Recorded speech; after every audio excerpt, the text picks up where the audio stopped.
I don't think I'm going to miss being on television every day. I'm going to miss coming here every day.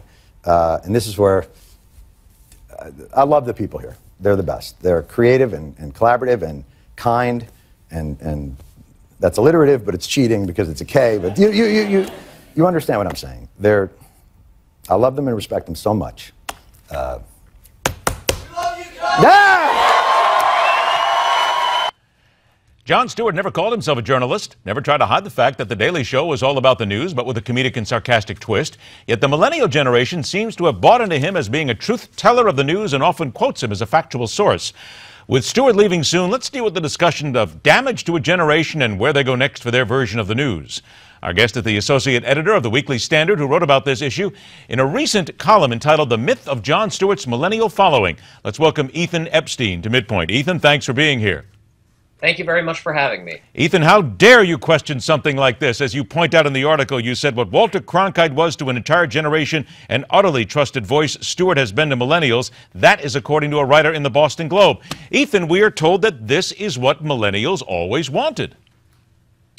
Well, and speaking as a millennial, I can tell you that that, in fact, is bunk. I mean, I'm not only saying that because I'm a millennial who doesn't care for Stewart. I actually dug into the data to look at the ratings that Mr. Stewart's show has. And not only is the average viewer of the show aged 41, but a vanishingly small number of millennials watches his show regularly. I mean, we're talking fewer than 1 million people out of a generation that's about 50 million strong. Then why is it that we are told, and it certainly has been repeated many times in the media, various forms of press, that millions of people every single day watch Stewart and millions of people every day quote him? It does. You know, what I think this is a case of is that Stewart is extremely popular among journalists, particularly mainstream liberal journalists, and they've sort of projected their own enjoyment of his show onto young people, and they kind of think it's a cool, hip thing to be into it. And they're just wrong when it comes down to the facts, though. Well, you also found an interesting number. I found out about the nightly news because we're told over and over again that if you're between the ages of 18 and 29, you don't watch the nightly news, but you found something different. That's true, and I mean, these are numbers that are hiding in plain sight. I mean, this is based on TV ratings and Pew survey data, but what I found was about twice as many millennials watch, you know, the Brian Williams and Scott Pelley version of the news, the nightly news, as do watch Stewart.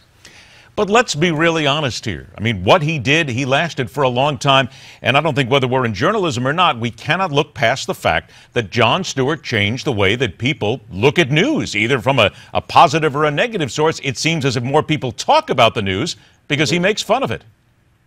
You know, I think there's something to that, and I think that, again, gets down to the fact that he was so popular among a certain segment of the population, which is to say journalists and sort of opinion leaders. So even though he had a very small audience, including among millennials, it sort of had an effect that was larger than the size of the audience. Does it not also maybe come down to the fact that it doesn't make a difference what you do in broadcasting? If you're a Brian Williams, let's say, oops, better not use that as an example, or anybody else, that you wish you could do what he does in many cases, and you wish you could comment a little bit on the complete insanity sometimes of what we see that is presented as news.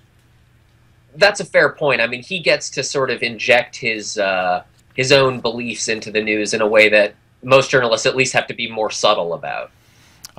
Subtlety.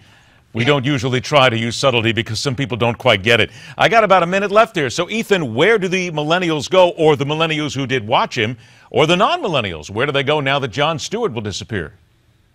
You know, I think the whole format of cable television and the sort of appointment viewing of a show every night at 10, watching that is starting to go the way of the dodo, insofar as we've got these explosion in news sources, including, you know, new alternative sources like this one, plus all the web-based stuff. I really think that after Stewart, we might hear a lot less about The Daily Show. So you don't agree then with the writer from the Washington Post who said Jon Stewart leaving The Daily Show is the equivalent of the Beatles breaking up? That was actually the remark that spurred me to write the column, because that was just so out of the experience of any millennial I know or have ever met that I had to refute that. 10 seconds. What do you watch on a nightly basis? I'm usually reading a book or watching Netflix.